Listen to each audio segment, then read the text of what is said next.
You can do this, Lou. Just gotta believe you can.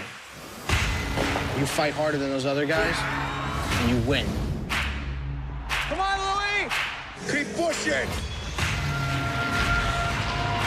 Come on, Lou. We're not dying! You are nothing. Come on. Come on. Unbroken, Christmas Day, rated PG-13. Hello, I'm the Universal Critic. I talk about whatever I want, whenever I want. A time period that is probably shown on film more than any other is World War II, and there's a good reason for that. It's probably the conflict that shaped the modern world we live in more than any other. Many war films focus on the horrors of battle, but it's a bit less common to see depictions of prisoners of war. Today's film, Unbroken, is one of those exceptions. Based on a true story, Unbroken tells the story of World War II hero Louis Zamperini, played by Jack O'Connell. A troubled youth who went on to become an Olympic athlete, Zamperini served as a bombardier for the US during the war. Zamperini's plane crashed in the South Pacific in 1942, and he was eventually captured by the Japanese. Zamperini spent the remainder of the war as a POW, under the rule of the cruel Corporal Watanabe, played by Miyavi. Despite the unending abuse, Zamperini's spirit never died, and he lived to the end of the war and became a hero. This film certainly has ambitious goals, trying to incorporate almost 30 years of Zamperini's life into a movie that's just under 2.5 hours. But I'm sorry to say, I just don't think director Angelina Jolie is fully up to the task. She handles the visuals quite well, don't get me wrong. The cinematography and visual style are gorgeous to look at and really evoke the time period they are meant to represent. The vast emptiness of being lost at sea, the awesome size of the crowds at the Olympic Games, the dank, grimy hellishness of a POW camp, all of these things are given their due, at least visually. When it comes to the characters and story, that's where things fall kind of flat. It's often been said that most actors can't survive bad direction, and that is spotlighted disappointingly well in this film.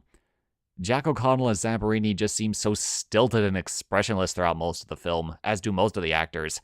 In the scenes where he's running track, he doesn't look determined and fierce as he should. Really, he just kind of looks constipated.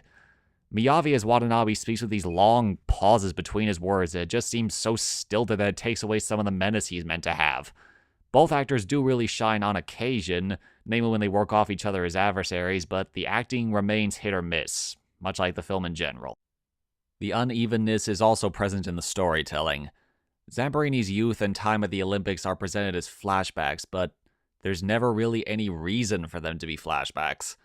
Flashbacks are used to exposit backstory, of course, but they're supposed to occur when the character is reminded of that time in his or her life, and that doesn't really happen here. For example, Zamperini flashes back to winning his Olympic medal when his plane is about to crash into the ocean. Now, why exactly would a moment of such weakness and panic remind him of the biggest accomplishment in his life, at that point anyway? The stuff we see in the flashbacks is important, but there's no reason the story could not have been told in chronological order. Another problem with the film is its tone. It's dark when it needs to be, don't get me wrong, but it's just too clean and sanitized to hit as hard as it should. I think a lot of that has to do with the PG-13 rating. This is a story about the hardships faced by prisoners of war who are being held captive by one of the most brutal dictatorships of the 20th century, and you're gonna need a hard R to do that right. It'd be one thing if they were just focusing on the psychological parts of being a POW, but no, the physical suffering is just as on display, and it's just not as harsh as it has to be. I know it sounds like I'm being really negative, and I guess I kind of am, but I still did enjoy the movie. The visuals are amazing, and the actors do transcend the bad direction and watered-down script about 50% of the time. But the problems I listed before are major ones, so I can only give the movie a low big screen rating, despite its undeniable ambition and good intentions. I'm the Universal Critic. I talk about whatever I want, whenever I want. Goodbye.